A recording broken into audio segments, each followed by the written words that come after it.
Why is it there seems to be so many genetic mistakes in our babies? All we can say in answer to this very sad question is we live in a very imperfect world. None of us have a perfect genetic background.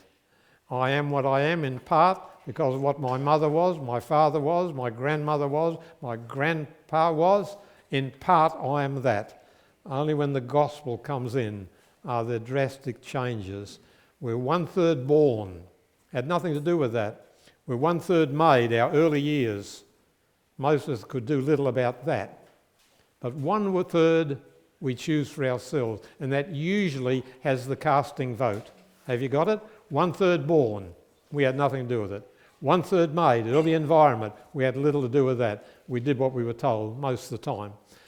But the other third is usually what swings the balance. But all of us have inherited imperfections, imperfect temperament.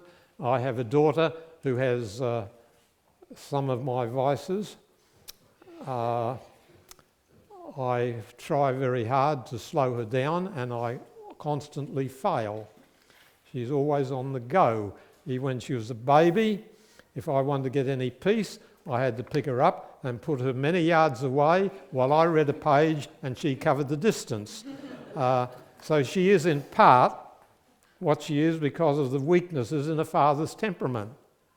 I too have been like a hyperthyroid squirrel, particularly in my younger years. The calendar does wonders in slowing you down to some extent. So we live in an imperfect world.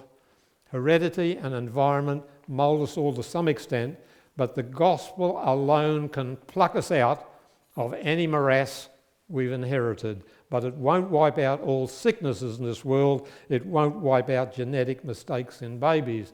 But if you're in Christ, he can make all things work together for good, even sickness, even tragedy.